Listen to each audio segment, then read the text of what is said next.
In 1976, Kevin Nash and Scott Hall left the WWF for WCW in what would turn out to be a key moment in the Monday Night Wars. This is where the big boys play, huh? In response to this, the WWF had Rick Bogner and Glenn Jacobs reprise the roles of Nash's and Hall's characters respectively by having them come out as what would go on to be known as Fake Razor and Fake Diesel. Now this was a terrible idea. It made the WWF seem desperate and everyone could see right through it. But what if that idea was more commonplace throughout the industry? What if stuff like this happened all the time and was something we all just accepted? What if WWE recast wrestlers? When factoring in my decision, I'm going to be looking at the style of the wrestlers' moveset and their promos, while also, of course, comparing how similar they look. First wrestler I'm going to be taking a look at today is one of the more obvious ones that fans have talked about in the past, and that's Batista. Known for his physique and big power moves, the obvious recast for the Hollywood star would be Mason Ryan. Ryan was a Welsh bodybuilder and a former WWE superstar who had the same muscular frame and intensity as the Animal. He even also had the same short buzz cut and similar facial structure to Batista. Many fans drew this comparison soon after Ryan's debut with the Nexus in 2011, and it's probably one of the reasons he never took off in WWE. Being immediately labelled with so many similarities to one of the biggest stars of the time never bodes well for any up-and-coming talent. Next I'm going to be taking a look at the total package Lex Luger. Now, I've always thought that if WWE wanted to bring back the Lex Luger character, their best option was Chris Masters circa 2005-2006. Starting out with the obvious here, both guys had that bodybuilder-esque physique, with each one looking like they'd been chiseled out of stone. Both men incorporated being oiled up while flexing and posing into their character, and they also had iconic submission finishers as part of their repertoire. Luger had the torture rack and Masters had the master lock. They both leaned heavily into the narcissist gimmick, and in my opinion both had fairly similar mic skills.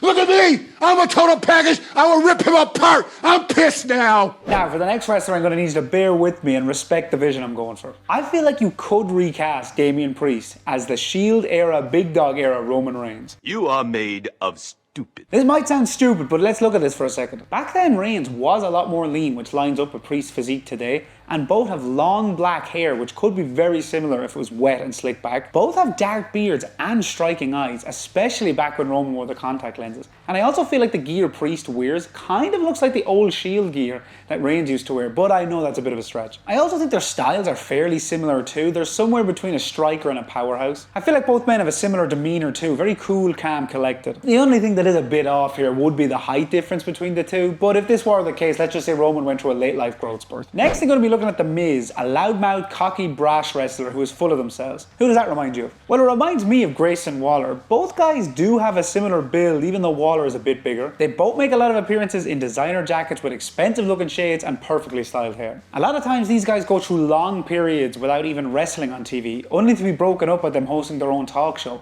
Miz with Miz TV and Waller with the Grayson Waller effect. Even looking at their gear, Waller wears boxing type shorts when he wrestles, which is actually similar to the look that The Miz wore back when he started out. Both guys are of course very talented on the mic and have a knack for being able to easily get the audience to hate them. When my hand goes up, your mouth goes shut! Next wrestler I'm going to be looking at is the one Billy Gunn, the ass man. I'm an ass man! And I think if WWE ever needed to bring back this character, they should have used Dolph Ziggler. Sometimes if you squint while watching these guys' matches, they could pass for each other. Looking at the visuals first, at points both wrestlers had bleach blonde hair and absolutely shredded physiques. They were heavily tanned, cocky and always showing off, literally in Dolph's case. Both men wore quite similar gear at points with their very colourful trunks. And despite their size, both men were deceptively agile, with Gunn known for his drop kicks and power slams and Ziggler known for his bumping skills, always making his opponents look great. And another interesting parallel is the fact that both guys had somewhat decent singles runs, but they really should have gone farther. And the last wrestler I'm going to talk about in this video is Randy Orton, specifically the Legend Killer, 04 to 06 Randy Orton.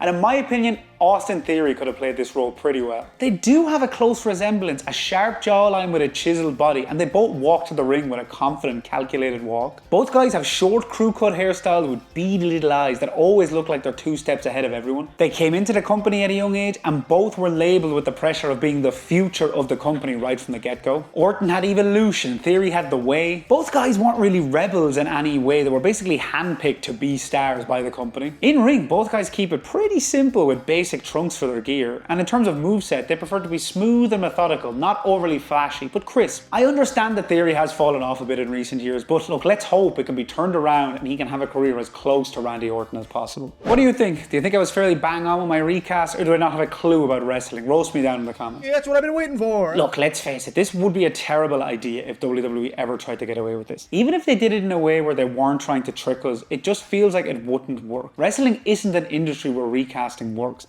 Maybe for a mass wrestler in certain cases, but even still, it's a no from me. But it is fun to speculate, so if you have any other wrestlers you'd like me to recast, let me know. Thanks so much for watching my video. Feel free to check out some of the other content on my channel, and as always, I'll see you on the next one.